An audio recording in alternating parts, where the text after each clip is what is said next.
제가 전편에 이어서 오늘은 이 첫 번째 차트는 설명을 해드렸기 때문에 두 번째 차트를 한번 넘어가서, 저희 옛날, 넉살스러운 사진이 있습니다. 저는 허블라이프에서 이제 개팀이라는 포지션을 갖고 있는, 코치입니다. 개팀 정도 되면 이제 로얄티 상속이 가능한 이제 포지션의 단계고요. 제가 허블라이프를 통해서 이제 벌어들였던 로얄티라든가 이런 자산들을 저희 아이들, 이제 저는 아이가 둘이 있는데요. 아이들한테 줄 수 있는 그런 권한을 갖고 있는 이제 위치입니다. 개팀.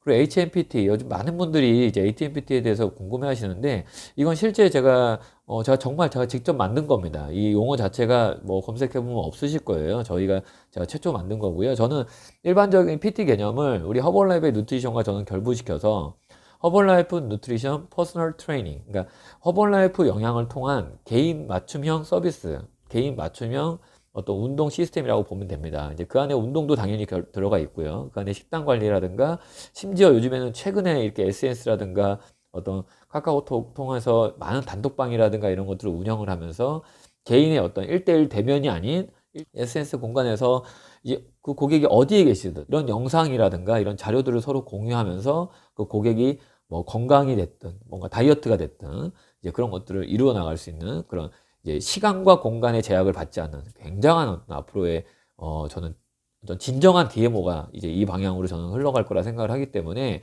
HMPT 개념의 이런 프로그램이라든가 이런 것들은 더욱더 증가가 될 것 같습니다. 그래서 저는 이제 그 부분에서 계속 브랜딩을 제가 추구하고 있고요. 이제 HMPT 전문 코치, HMPT 코치, HMPT 관리 이런 식으로 제가 계속 태그를 늘려와서 더 많은 분들이 이런 저희 허벌라이프 영향을 많이 또 이해하고 전달 받으셨으면 좋겠습니다. 자, 제가 지금 항상 허벌라이프의 영향 개념은 간단합니다. 또는 특히 허벌라이프의 비즈니스는 간단해요. 허벌라이프가 추구하는 이 시장 자체가 앞으로는 호모 100 시대, 그러니까 이거 이해하셨죠? 100, 이제는 저희가 예전에 저 어렸을 때 60세, 70세 하면 거의 할머니, 진짜 노인분들이셨고, 이제 지금은 이제 60, 70대 하면 거의 그냥 이제 저 때의 40대, 50대 분들처럼 너무 굉장히 많다는 거죠. 그래서 이제는 호모 100 시대, 100세 시대를 가고 있다. 자, 이런 시대에 과연 우리가 이 준비하는 건강에 대한 준비라든가 사업에 대한 준비, 이 두 가지 중에 저는 오늘 건강에 대한 준비를 한번 이야기해 볼까 해요. 여기 차트에서 나왔듯이 이 80세 시대와 100세 시대의 두 가지의 맹점은 정말 틀립니다. 이 관심도도 틀려요. 실제, 그쵸? 제가 아직 그 나이 때 어떤 연세 분들의 제가 마인드 생각은 모르겠지만, 저도 이제 아버님이 지금 이제 계시고, 또 어머님은 일찍 돌아가셨지만, 또 주변에 많은 또 고객님들과 그 어르신들을 제가 뵈면서, 이 얘기는 이제는 앞으로의 미래가 아니다. 지금 현실로 우리 대한민국에 닥쳐온 미래고, 반대로 이제 이거와 반대로 아이들은 더욱더 저출산이 되는 시대에서 점점 더 짙어간다. 호모 100가 아니라 진짜 120세 시대예요. 100세 시대가 아니라 이제 120세 시대로 가고 있다고 합니다. 실제로 지금 4세 아이들은 140세 시대까지 살 수 있다고 하니 이게 지금 진짜 그쵸. 그만큼 이제 100세 시대 고령 인구가 많다는 거예요. 근데 우리가 이런 고령의 인구에서 과연 어떤 문제들을 우리가 대두가 되냐면, 이건 사회적인 이야기일 수 있지만 바로 여러분들의 이야기고 바로 저의 이야기거든요. 빈곤. 자, 나이는 먹어가는데 내가 돈이 없다. 경제력이 없다. 근데 이런 상태에서 오래 살 때 과연 우리가 대책이 있냐는 거죠. 그리고 무직. 나이는 먹어가고 하는데 일은 없다. 즉 무슨 얘기냐면 나이 들어서 할 수 있는 일이 있고요. 젊었을 때 하는 일이 있단 말이에요. 근데 심지어 지금은 나이 드신 분이 젊었을 때 할 수 있는 일을 이렇게 하려고 하다 보니까 이게 가능해요? 그렇잖아요. 그쵸? 그러니까 나이 드신 분이 젊은 사람들이 일까지 그러니까 해보려고 같이 그 경쟁을 하다 보니까 젊은이의 일자리가 없어지는 걸 떠나서 이게 서로 경쟁이 될 수가 없어요. 저 같아도 제가 사장이라고 하면은 이왕이면 같은 페이를 주고 젊은 친구들을 쓰지, 나이 있는 분들을 좀 어렵단 말이에요. 저보다 나이 있는 분들을 같이 이렇게 일을 동호하기가. 그래서 저는 나이에 맞게끔 그러니까 자기의 직장을 구하고 일을 구하는 건 굉장히 중요하다. 그런데 지금은 서로 간에 그런 벽이 허물어진 시대에 살고 있다는 얘기죠. 좀 주유소 같은데 그런 것들이 기계가 대체하고 이런 이야기를 제가 드리는 게 아니라 그건 이미 팩트고요. 그 기계가 할 일을 지금 인간이 하는 경우도 있잖아요. 근데 그 일조차도 연령대에 상관없이 어르신들이 어떤 그 경계에 무너뜨리는 경계선상에 같이 있다. 저는 생각을 하는 겁니다. 특히 더 중요한 건 질병. 저희는 인간이잖아요. 근데 인간은 시간 속에서 나이를 먹잖아요. 나이를 먹으면 당연히 죽음이라는 거에 문턱으로 가게 됩니다. 근데 이런 와중에 건강하게 딱 뭐 우리 동물들은 그렇다고 하잖아요. 죽을 때 막 아프고 이렇게 죽는 게 아니라고 하더라고요. 바로 우리 기린이라든가 코끼리 같은 경우는 바로 죽잖아요. 여러분들 그 얘기 아시나요? 자, 그렇게 뭔가 근데 인간은 그 아픔이라는 질병이 되든 뭐 어떤 것이 되든 그 아픔이라는 그 기간이 있거든요. 저도 저희 아버님이 지금 43년생, 올해로 70, 이제 7이 되시는데, 지금 이제 제가 지금 요양원에 계시는데, 과연 이 질병이란 부분이 우리 당신 스스로도 그것들을 과연 그것이 자기한테 닥칠 거라 생각했냐죠. 나이가 들어가면서 오는 이 노인성 질환들은 여러분 어쩔 수 없이 고쳐야 되는 부분인데 이게 고치는 게 쉽냐고요. 돈이 들어가잖아요. 근데 과연 이런 질병이 생기면서 아프면 근데 또 오래 살아. 이거에 대한 이 사회적인 문제뿐만 아니라 그 직계 가족이라든가 가족들의 이 걱정과 노고는 누가 책임지냐는 얘기죠. 더 중요한 거 소외. 저야 이제 저도 어떻게 보면 아버님 입장에서도 소외됐다고 생각할 수 있어요. 그냥 아들이 이렇게 자주자주 찾아가면 좋은데 저는 이제 군산이고 아버지는 지금 저기 강화도에 계시기 때문에 이게 쉽지 않잖아요. 그래서 어떤 이 소외적인 부분, 본인의 이 육체적인 소외뿐만 아니라 마음적인 소외가 더 오히려 어른들은 더 우울한 걸로 가기 때문에 이런 부분을 과연 여러분들은 어떻게 이해를 하실 수 있을까요? 이것이 실제로 지금 사회적으로 100세 시대로 가고 있는 이 사회의 가장 큰 문제, 어쩌면 사회 문제로 대두되고 있는 4가지 유형에 속한다고 보시면 됩니다. 인구 피라미드, 이거는 뭐 제가 설명 안 해도 되죠. 점점 더 저출산, 점점 더 아이들은 낳지 않고, 점점 더 태어난 사람들의 나이는 많아가고, 점점 더 그 병원의 의학 기술들은 늘어나고, 사람들은 건강에 대해서 더 포커스를 맞춰지는데 불구하고 이런 역삼각형의 인구 피라미드 구조를 앞으로 한국은 더더욱더 심화될 것이다. 여기서 보시면 굉장한 위상향 증가 곡선으로 가고 있죠. 이런 상태로 가게 되면 실질적으로 사회적인 문제도 일을 할 수 있는 어떤 직업을 통해서 사회 전반적인 발전을 위해서 일할 수 있는 연령대도 많이 고령화되고 있다. 실제 뭐 일본의 어떤 사례를 간다고 하는 것도 저도 들었는데 정말 그렇게 되면 안 되겠죠. 저는 굉장한 어떤 그 진짜 출산의 어떤 장려들이 어떤 이 시대에서 사회적으로 많이 좀 대두가 돼야 되지 않을까 생각합니다. 국가적으로도 이 출산 장려운동 옛날 저 어렸을 때 이제 그런 얘기 많이 들었어요. 저도 이제 제가 3남매 제가 둘째고 저희 아버지도 9남매시고 저희 어머니도 8남매시기 때문에 그때와 저 때와 이제 앞으로 이런 식의 시대를 보면은 이게 정말 맞는 것 같아요. 저는 이거 굉장히 현실적으로 저는 와닿습니다. 제 이야기예요, 정말로. 자, 기대 수명. 예, 기대 수명은 늘어나요. 근데 과연 우리가 기대하는 수명만 늘어나느냐? 근데 건강 수명은 어떠냐는 얘기죠. 정말 이 무병장수의 시대라고 우리가 얘기를 전에 했었는데 지금은 그 무병장수가 유병장수의 시대로 갔을 때 여러분 과연 대책이 있냐는 얘기죠. 기대되는 수명은 늘어나는데 건강에 대한 악화는 더 심해지고 있다. 이런 것들이 이런 차트를 통해서 여러분들이 많이 사회적으로 또 매스컴에서 보게 될 겁니다. 여기 적혀있네요. 일생에서 질병으로 고통받고 지내야 하는 시간은 17년. 야, 거의 18년을 여러분들 질병으로 고통받으면서 지내야 된다고 하네요. 자, 여기 보시고 건강 수명을 단축시키는 위험 요인. 2010년도 미국 워싱턴대 연구 보고서에 따르면 우리나라 사람들의 건강 수명을 대한민국이죠.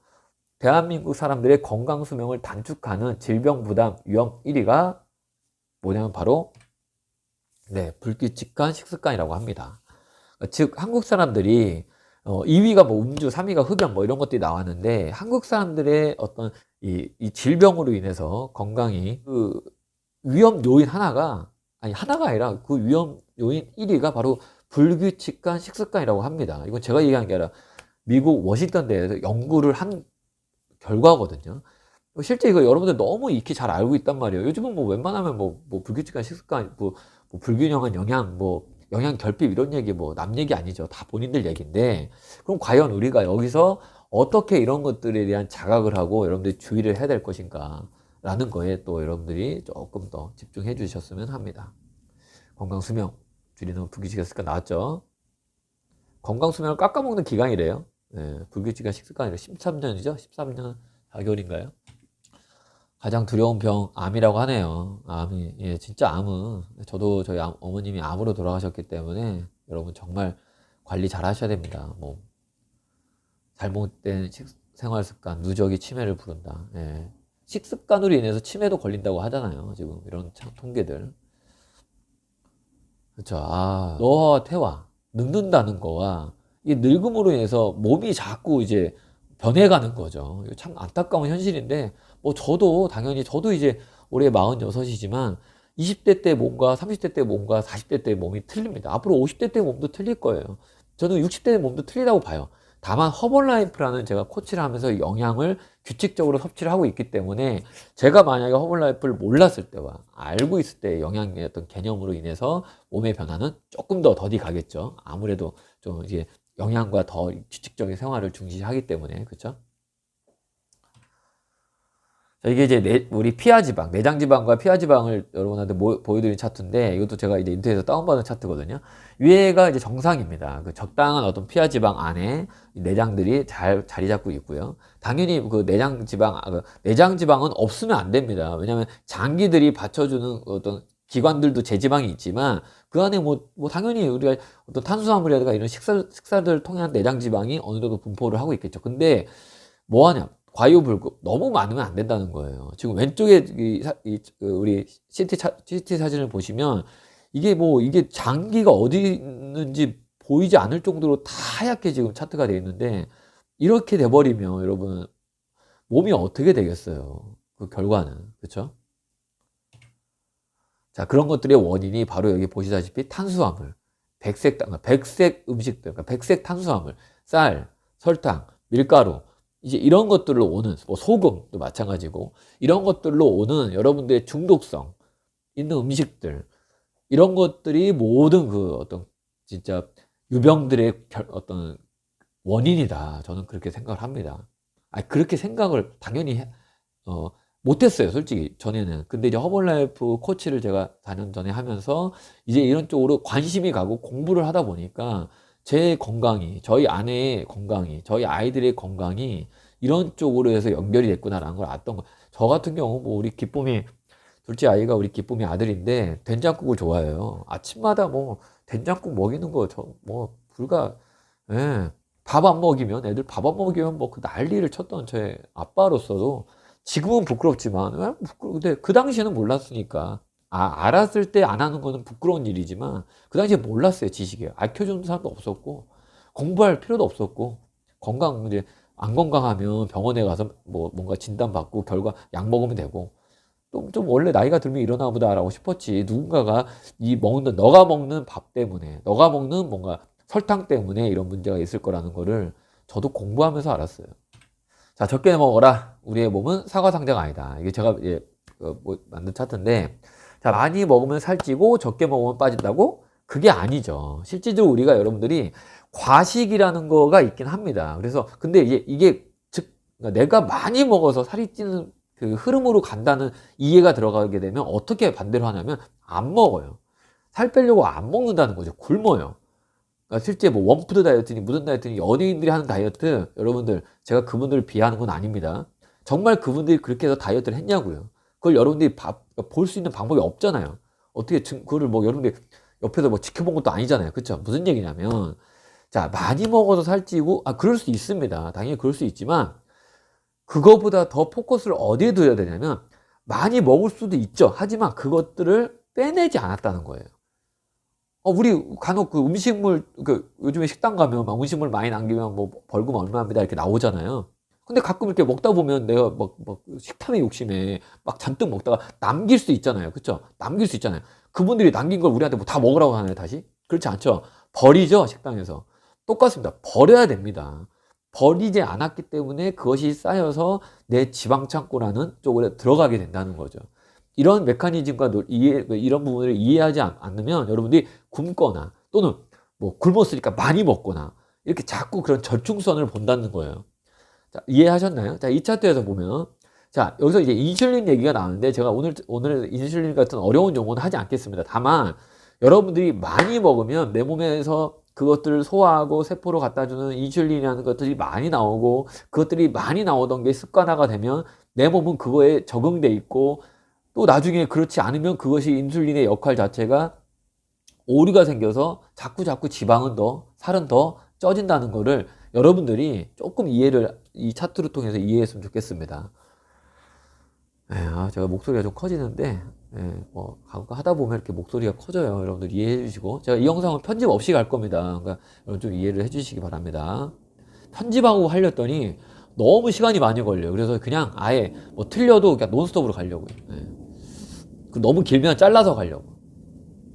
이거 지금 16분 정도 됐는데 잘라야 될 것 같은데. 한번 자를까요?